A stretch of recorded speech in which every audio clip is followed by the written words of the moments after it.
सभी भक्तों का मंगल हो। सादर जय श्रीमान नारायण। हर हर महादेव। आज मैं आप लोगों को बताने वाला हूं कि यदि आपके घर में गरीबी है, बहुत परेशान रहते हैं, तो मैं छोटा छोटा घरेलू उपाय बता रहा हूं जिससे जीवन भर नहीं रहेगी गरीबी।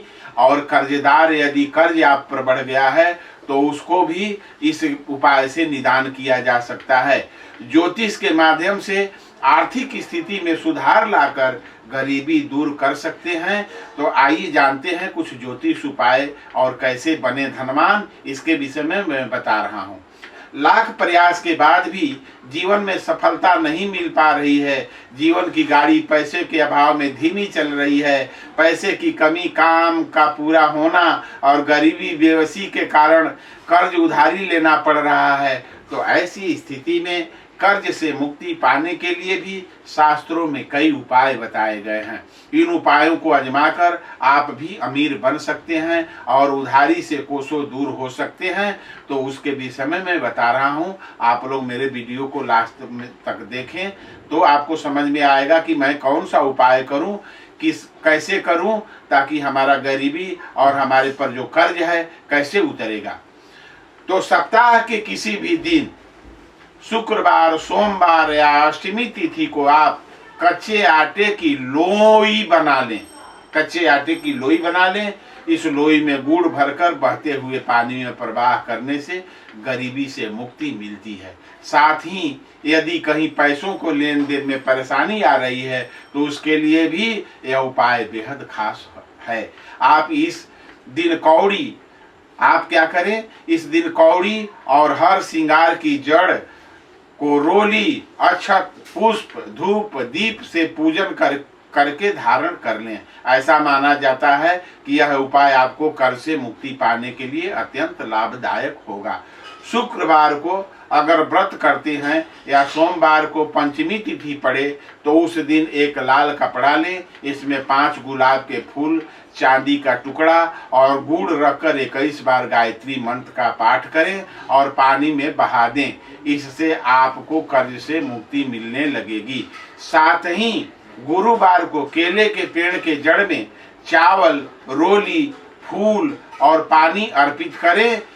इससे भी आपके कर्ज और गरीबी दूर हो सकता है। इस दिन पेड़ की थोड़ी सी जड़ को अपनी तिजोरी में रख लें, जहां आप पूजा करते हैं उसके थोड़ा सा जड़ ले लें और जड़ ला करके अपने तिजोरी में रख दें। इससे भी आपके कष्ट दूर होने लगेगा। लौंग और कपूर से भी आप उपाय कर सकते हैं। कमल के फूल की पत्तियां लें, अब इन पर मक्खन व मिश्री लगाएं। कमल का फूल का पत्ती ले लें, इस पर मक्खन और मिश्री लगाएं और 48 लौंग व 6 कपूर की माता को 48 लौंग और थोड़ा 6 कपूर गिन लें, 6 कपूर होना चाहिए, और उसको ले जाकर के माता को आहुति दें। तो इससे भी आपके घर का कष्ट दूर हो जाएगा। मान्यता है कि ऐसा करने से जल्द ही गरीबी कम होने लगता है। माँ दुर्गा को इत्र अर्पित करना चाहिए। इत्र अर्पित करने से भी आपके कर्ज जो आपके ऊपर है उससे भी आपको निजात मिल सकता है। कहा जाता है कि इसके बाद माँ दुर्गा को इत्र अर्पित करने के बाद उस इत्र को माँ का आशीर्वाद समझकर उसे इस्तेमाल करना चाहिए। इससे भी आपके घर में जो परेशानी है वो दूर हो सकती है। अब क्या करें, महाशिवरात्रि के दिन भी शिव शक्ति आपके घर में मेहमान बनकर आती हैं, इसलिए आप अपने लिए जो बनाएं उसका माँ दुर्गा को पहले भोग लगाएं। जो घर में प्रसाद बनाएं पहले माता दुर्गा को उसको भोग लगाएं।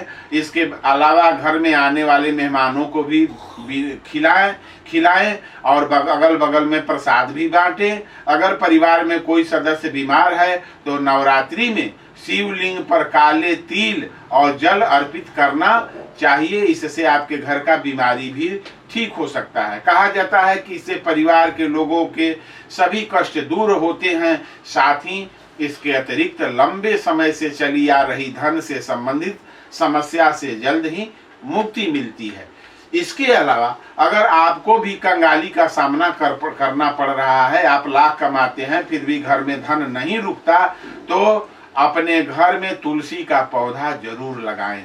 हमेशा तुलसी के पौधे के आसपास साफ सफाई रखें और शाम के समय तुलसी के पौधे के सामने वो जाकर के दीपक जरूर बारें, दीपक जलाएं। इससे भी आपके घर की समस्या दूर हो जाएगी। घर में कभी भी किसी प्रकार का टूटा हुआ बर्तन नहीं रखें, क्योंकि इससे अनिष्ट की संभावना होती है और हमेशा कंगाली बनी रहती है। घर में कभी भी बंद घड़ी को नहीं रखना चाहिए, क्योंकि बंद घड़ी से आपकी किस्मत बंद हो जाती है और घर में धन आना रुक जाता है। इसलिए बंद घड़ी को कभी भी घर में न रखें। घर के मुख्य दरवाजे के सामने जूते उतारना अशुभ माना जाता है। इससे माँ लक्ष्मी रुष्ट होती हैं। इसलिए आपके घर के दरवाजे के सामने जूते नहीं उतारना चाहिए। और क्या करें, घर में संध्या के समय झाड़ू नहीं लगाना चाहिए और झाड़ू को हमेशा छुपा कर रखना चाहिए। कभी भी इसमें पैर नहीं लगना चाहिए, क्योंकि यह माँ लक्ष्मी का प्रतीक माना जाता है। तो जो मैं उपाय बताया हूँ आप उसको जरूर करें और अपने घर को सावधानी से, आपका घर गृहस्थ आश्रम जो है वो उत्तम आश्रम है। 4 आश्रम में सबसे उत्तम आश्रम है। इस आश्रम को यदि जैसे साधु संत अपने आश्रम को बना कर रखते हैं, उसके नियम और व्यवहार को लेकर के चलते हैं, उस तरह से आप भी अपने घर जो गृहस्थ आश्रम है उसके नियमित पूजा करें। घर में भगवान को स्थापना करें, स्थापित करें। शाम सवेरे सभी घर के सदस्य पूजा करें, भगवान को भोग लगाएं, भगवान को प्रसाद चढ़ाएं। तभी आपका गृहस्थ आश्रम जो है सुचारू रूप से चल सकता है। तो सभी भक्तों का मंगल हो। सादर जय श्रीमन नारायण। हर हर महादेव। मेरा वीडियो यदि सुंदर लगे तो इसे लाइक सब्सक्राइब अवश्य कर देंगे।